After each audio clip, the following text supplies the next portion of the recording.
sexto ano, não é? Vamos fazer a correção de língua portuguesa do sexto ano.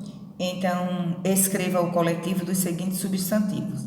Esquadra, aí vocês provavelmente responderam corretamente, no caso navios, avião de guerra. Banca, examinadores. Atlas, mapas. E molho, chaves. Ok? Então, está aí a primeira questão respondida. Segunda questão, marque a única alternativa correta. No caso aqui, pessoal, vocês acrescentem, a única alternativa fica incorreta, porque na verdade há apenas uma incorreta. Há 3 corretas. Arquipélago é o coletivo de estrelas, está correto. Enxame é o coletivo de abelhas, corretíssimo. O coletivo de cáfila é camelo, perfeitamente, mas o elenco não é o coletivo de pessoas, não é? Coletivo de atores. Então, para ser a incorreta, você faz a observação na letra D. E perdoem aí a questão, com certeza, do digitador, quando vai muito rápido, eles passam direto. Então, segunda questão, alternativa incorreta, eu tenho a letra D, que com certeza vocês perceberam isso. É apenas um detalhe. São muito inteligentes. Vamos lá. Terceiro. Represente com linguagem não verbal. Proibido tomar sorvete. Então, você sabe que a linguagem não verbal é aquela linguagem onde não há escrita, não é? Você simplesmente faz o símbolo. Então, assim, do seu jeito, tá? Vou tentar fazer aqui uma casquinha de sorvete mais ou menos. Então, o sorvete está aqui, você não pode tomar sorvete, logo ele é proibido, tá? Então, você com a sua arte, provavelmente desenhou um sorvete bem mais bonito, claro, e desenhou de forma de um símbolo proibido, que não pode, ok? Então, linguagem não verbal, é apenas o símbolo. Proibido dobrar à direita, você deve também provavelmente ter feito uma bicicleta ou um carro e ao dobrar à direita também vetar, proibido, certo? Não vou desenhar não, tá? Isso aqui é arte para vocês. Ok, então, numere a segunda coluna de acordo com a primeira, na questão ainda dos coletivos, né? Substantivos coletivos. Então, você tem, no caso, vara, você sabe que é de porcos, então você pôs ali o número 2. Caravana, você sabe que é de viajantes, você pôs o número 1. No caso, coletivo de pessoas que cantam junto, coro, né? E uma turma de estudante, é óbvio. E só sobrou o quê? O coletivo de trecho literário, que é, no caso, antologia. 4. Então, fica 5, 1, 2, 3, 4 é a sua resposta. Use a linguagem verbal para dizer que não se deve estacionar neste local. Então, proibido, não é? Creio que possa ficar assim também. Proibido estacionar. Lembra daquela placa de trânsito? Proibido estacionar. Pode ter ficado de outra forma, tia? Pode, desde que você esteja com a sua linguagem verbal, mostrando que está proibindo, tudo certo. Animais não devem caminhar neste local, então, proibido.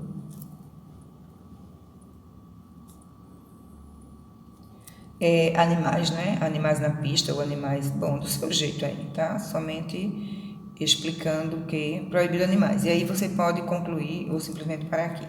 Apenas para lembrar que a linguagem verbal, ela é escrita e a linguagem não verbal é apenas o símbolo, ok? Concluímos aqui, espero que tenha sido 10. E nas nossas aulas presenciais daremos o visto, tá? A tia dá o visto e aí nós vamos guardar, ok? Aí aqui continuando no sexto ano, no caso agora é redação. Viu? Então é na mesma turma. Ok, então vamos agora, sexto ano, continuar a correção, sendo que agora é redação, tá? Vimos língua portuguesa, agora é redação. Então vamos lá. Esse jargão pertence à classe gramatical de médicos ou de policiais? Lembra de jargão? Que são exatamente aquelas expressões particularizadas, não é? Elas são relacionadas a classes profissionais. ao pessoal do trabalho. Então, no caso, professores, médicos, policiais e assim vai. Então, esse jargão aqui, na dúvida, já está contaminado. Obviamente, classe de médicos, não é isso? Médicos, que aí contaminou. Pronto. Médicos. Segundo, passe esta linguagem informal para a linguagem formal. Estava esperando a irmã para ir embora. Essa linguagem aqui é informal, ela não está trabalhada. Então, vamos trabalhar esta linguagem. Estava. Deixa eu ajeitar esse E. Estava esperando a irmã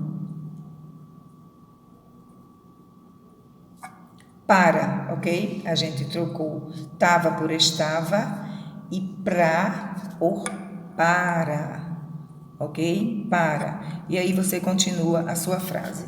Então, linguagem formal, certo? Pronto. Terceira questão. Cite um exemplo de gíria em uma frase. Então, aí é totalmente pessoal. Nós trabalhamos muito isso em sala de aula, vimos no teste. Então, eu vou deixar com vocês, tá? Porque é pessoal. Gíria, você já sabe que é aquela linguagem informal, que dependendo dos conjuntos de pessoas, não é? Das situações, cada um se expressa. Não é uma linguagem formal, não é uma linguagem trabalhada. Ok. E jargão? O que é jargão? Então, o jargão, como nós vimos na outra aula, no caso, a quarta questão, é uma expressão específica de uma classe profissional, tá? Então, desde que você respondeu com sentido, tem que estar exatamente aqui. Mas, eu vou colocar somente expressão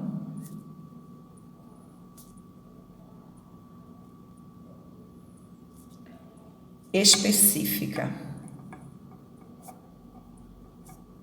Mas se colocar outra palavra sem ser específica, particularizada, relacionada, pode também, não tem problema. De uma classe profissional, ok? E professora, se eu botei somente de uma classe, pode. Se você sabe que é uma classe profissional, sem problema, ok? E continua. E o que é gíria? Gíria é nada mais, nada menos que uma linguagem informal, tá? Então, o que é gíria? Uma linguagem informal. Uma linguagem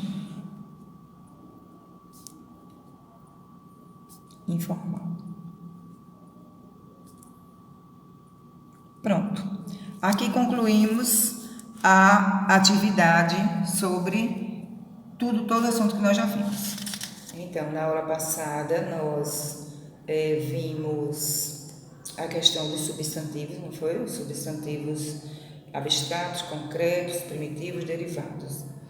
E vocês levaram para casa as atividades da página 88, 89 e 90. Ok? Foi isso mesmo. Então, vamos corrigir? Vamos às correções. Na sua página 88, sobre o substantivo concreto e abstrato. Então, primeira questão. No trecho acima foram destacados 2 substantivos. Qual deles refere-se a um ser que tem existência própria, isto é, não depende de outro ser para existir? Então, você colocou o quê? Princesinha. Não é isso? Muito bem. Princesinha. A primeira questão, a resposta marca X no primeiro quadrinho. Segunda questão. Qual dos substantivos refere-se a algo que, para existir, depende de um outro? Explique como isso aconteceu. Então, o substantivo é medo, não é isso? Em relação ao que nós vimos, o substantivo é medo e o autor quer que a gente explique como isso aconteceu. Então, por quê? Porque é um sentimento que pode existir em alguém, não é? Só há medo se houver quem sinta. Se não houver quem sinta, não há medo. Então, há essa dependência, ok? Muito bem. Então, vimos aqui, avançamos para a página 89. agora com substantivo simples ou composto. Então, em casa você leu a tirinha, não é, dos meninos, do maluquinho, que olha os maluquinhos aí, gente. Então, no caso, é uma escola de samba, né? É uma escola de samba. Então, vamos rever aqui.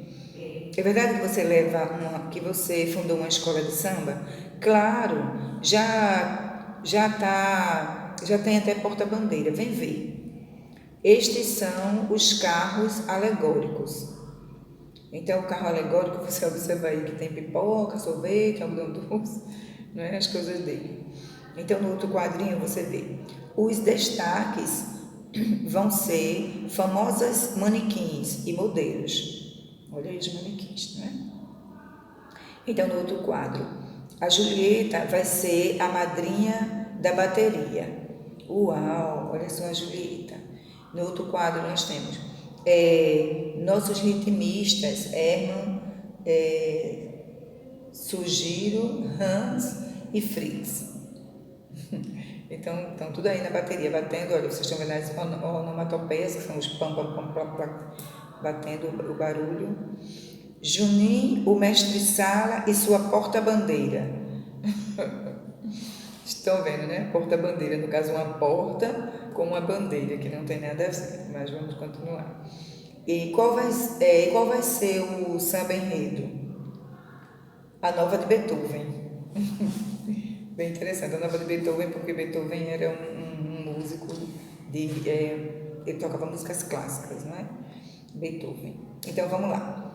Primeira questão. Qual será a função de Juninho na escola de samba de Maluquinho?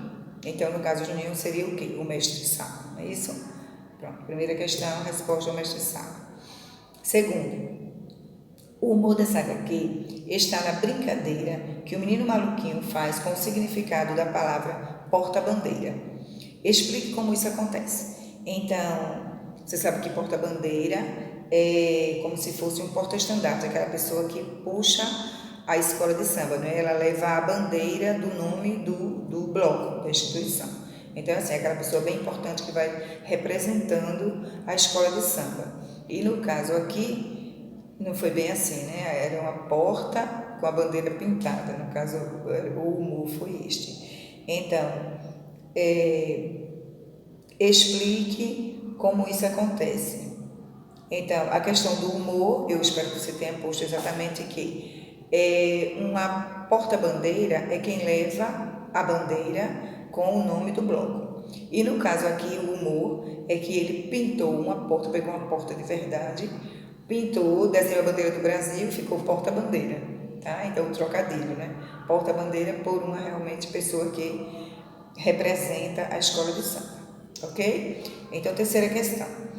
A palavra mestre-sala e porta-bandeira são formadas por quantas palavras cada uma?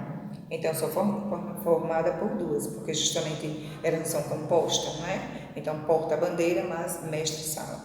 Duas palavras compostas, substantivo composto, porque são formadas com duas palavras, ok? Vamos avançar.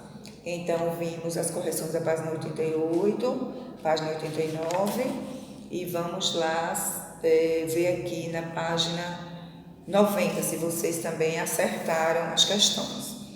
Substantivo primitivo derivado. Então, você observou aí a cena, não é? Abre a porta, vovó. Fala o caçador.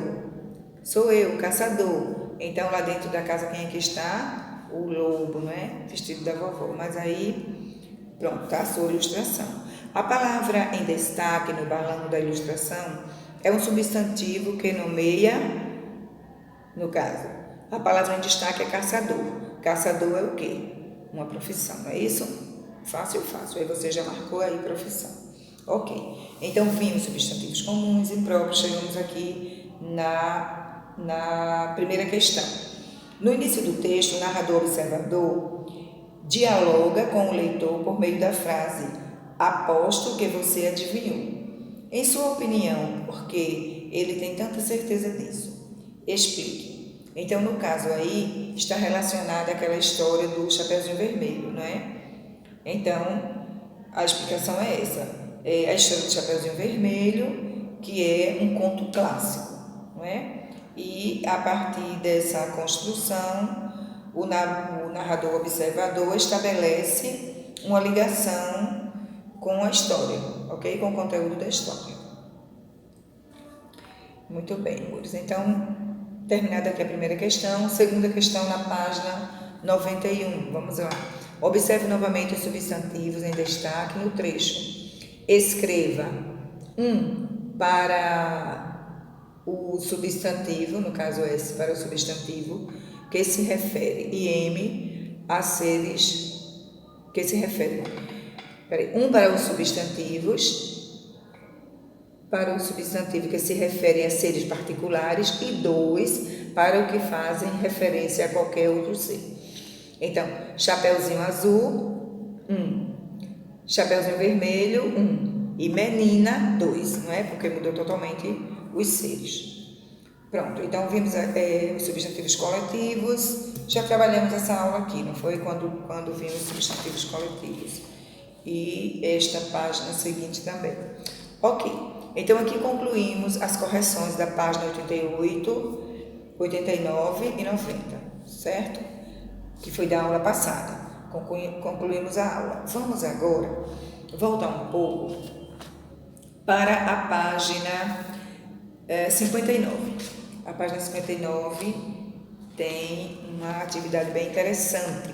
Tipos de frase. Na página 79, tipos de frase. Vamos lá. Refletindo e conceituando. Leia o texto a seguir, de Luiz Fernando Veríssimo, atentando-se para a fala em destaque. Os preguiçosos. Então, vamos lá ler o texto. Os preguiçosos. Você está vendo aí a cena do lado, né? Eles sentados na cadeira, vendo a TV e o cachorro aí atrás. 2 preguiçosos estão sentados, cada um na sua cadeira de balanço, sem vontade nem de balançar. Um deles diz: será que está chovendo?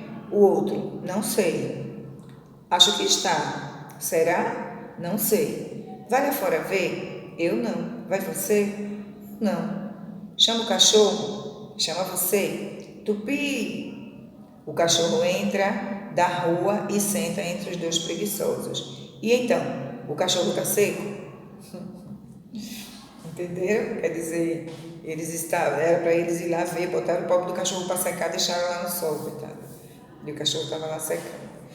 Então, vamos lá. Resolvendo esse exercício a gente faz agora, não é? Sobre frases. Primeiro, os personagens do texto apresentam uma característica em comum. Qual é essa característica?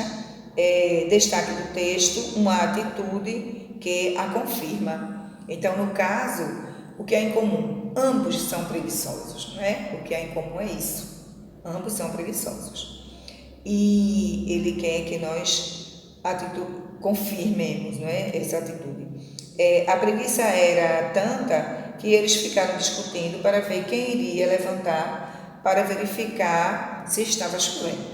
Ok? 2. Quem é Tupi e onde ele estava? Tupi é o cachorro que estava lá fora, não é isso? Estava na rua. Ok. 3. Levando em consideração os lugares onde Tupi e os preguiçosos estavam, por que o nome do cachorro apareceu seguido de ponto de exclamação? Assinale a alternativa correta. Por que os preguiçosos comentaram o seu nome? Não. Por que os preguiçosos chamaram por ele? Porque os preguiçosos não o queriam perto dele, né? Quer dizer, eles não queriam o cachorro perto.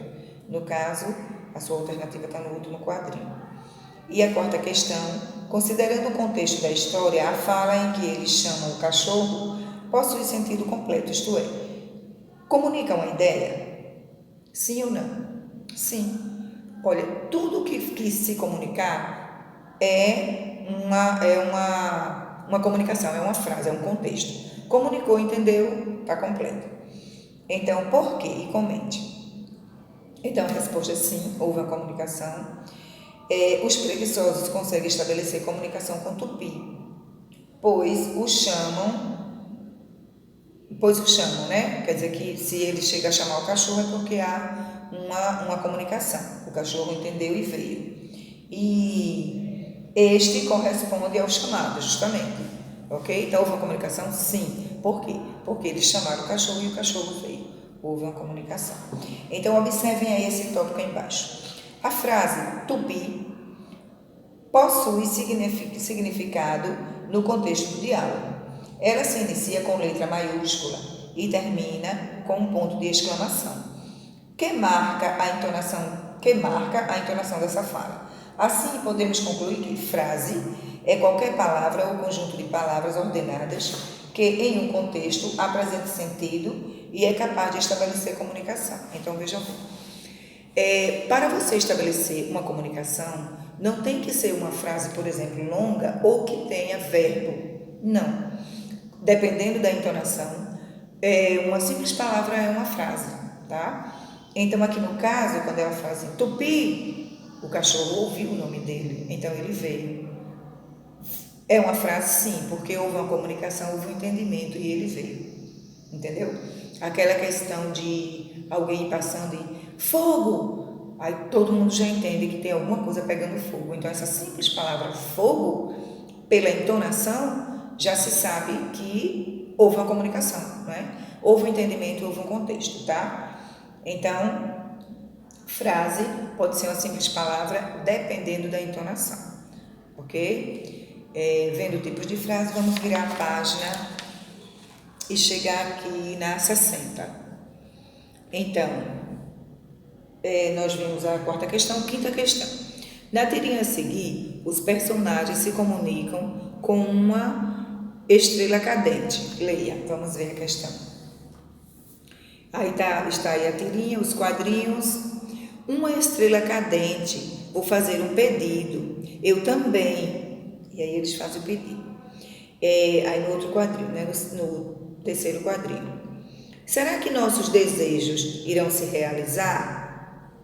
O outro responde, no máximo, o desejo de um. Então, no último quadrinho, aí há uma situação que fala assim, eu pedi para o seu desejo não acontecer.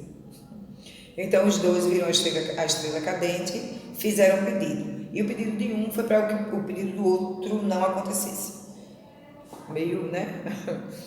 Então, a letra A. Observe as falas e as expressões dos personagens no primeiro quadrinho.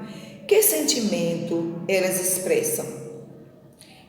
Com que sinal de pontuação elas foram finalizadas? Então, no caso, elas expressam alegria, não é? Porque quando ele fala assim, uma estrela cadente, não é? Aí, vou fazer um pedido, eu também. Então, ficaram alegres. O sentimento foi de alegria. E, no caso, diante do que eles viram. E qual foi o sinal que usaram? Sinal de exclamação, né? Porque foi a alegria, eles se admiraram. Usaram o sinal de exclamação, avançando. Frases que expressam surpresa, emoção, admiração, são chamadas de exclamativas. Elas são finalizadas com ponto de exclamação. Exemplo, que bolo delicioso. Então, pôs a exclamação. Letra B. No terceiro quadrinho, também há uma frase finalizada com ponto de exclamação. Ela expressa o mesmo sentimento. Ela expressa o mesmo sentimento que as falas do primeiro quadrinho. Por quê? Então, não, né? Elas não expressam. Aí você responde aí não. Por que elas não expressam? Porque, apesar de terminar com ponto de exclamação, é uma resposta à pergunta feita anteriormente, ok? Então, você vê aí no terceiro quadrinho, eu pedi para o seu desejo não acontecer, tá? Então, assim, não foi algo que exclamasse, mas que realmente ele falou algo inédito. Por que não? Né? Uma coisa contrária, uma coisa contraditória. Então, exigiu também o sinal de exclamação. Então, vejam aí, frases empregadas em respostas e também para contar ou informar algum fato são denominadas declarativas. Geralmente terminam com ponto final, mas podem ser finalizadas em alguns casos por ponto de exclamação. Exemplo, Mirela acordou cedo. Ele me deu uma boa notícia. Tá? Então, Mirela acordou cedo. Ele me deu uma boa notícia. Letra C. Sublinhe na tirinha uma frase que corresponde a uma pergunta. Aí você tem essa situação lá no terceiro quadrado, né? No terceiro quadrinho, quando fala, será que nossos desejos irão se realizar? Tá? Então, a tua letra C encaixa no terceiro quadrinho. Frases que indicam perguntas são chamadas de interrogativas, né? A gente sabe disso, foi só a dívida de revisão. Geralmente são finalizadas com ponto de interrogação, interrogativas diretas, mas podem terminar com ponto final, interrogativas indiretas. Então tem as interrogativas diretas e as indiretas. Exemplo, quantas pessoas vão ao teatro? Então você tem aí uma interrogativa direta, está havendo uma situação de pergunta, tá? Que obviamente vai obter uma resposta. Preciso saber quantas pessoas vão ao teatro. Então, no caso aí, é uma interrogativa indireta, porque não foi necessário o sinal da interrogação, não é? Mas tinha uma dúvida com ela, ok? Entenderam a construção? Letra D. O humor da tirinha é estabelecido pelo contexto e principalmente por uma frase em especial. Que frase é essa? Explique. No caso, o humor da tirinha está na última frase, né? Quando ele fala que o pedido dele foi pedir para que o pedido do outro não acontecesse. Então, eu pedi, aí no caso, entre aspas, você vai responder a questão. Eu pedi para o seu desejo não acontecer. Ok? Então a tira é engraçada porque justamente o mais importante, que era os personagens conseguirem realizar, adquirir o que estava realizando, alcançar, e o outro vai e pede exatamente para que ele não consiga. Ok? Pronto. Então a questão da situação contrária. Vamos avançando. Sexta questão. Releia as seguintes falas do texto. Os preguiçosos, da página 59, e observe as expressões em destaque. Vai lá fora ver? Eu não. Vai você? Eu não. Chama o cachorro? Chama você? Então, aqui na página 61, você tem o que as frases em destaque nessa fala expressam. Então, não é uma surpresa, e sim uma ordem, né? Vai chamar o cachorro? Não. Vai você? Então, a alternativa é uma ordem.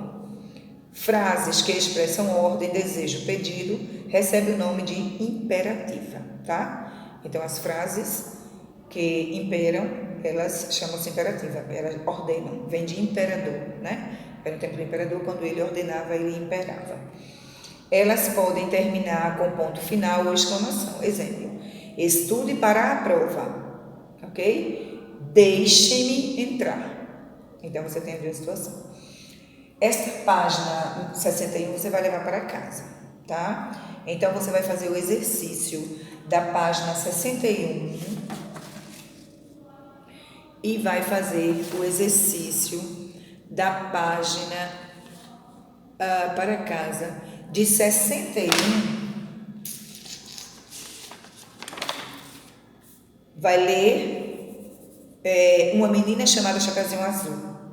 Uma menina chamada Chapeuzinho Azul. Vai ler em casa o texto, ok? E irá fazer a atividade até a página 66. Ok? Sim, ok, pronto. Na página 66, aí você pode até chegar aqui na 67, que tem a quinta questão, e encerra aqui, porque é um tópico que eu quero conversar com vocês na próxima aula. Então, faça até a 66, mas pode estender-se até a 67 somente uma questão, lá em cima que é a quinta questão, ok? E na próxima aula corrigiremos. Então, concluímos aqui a nossa aula do sexto ano. Fiquem com Deus e fiquem em casa.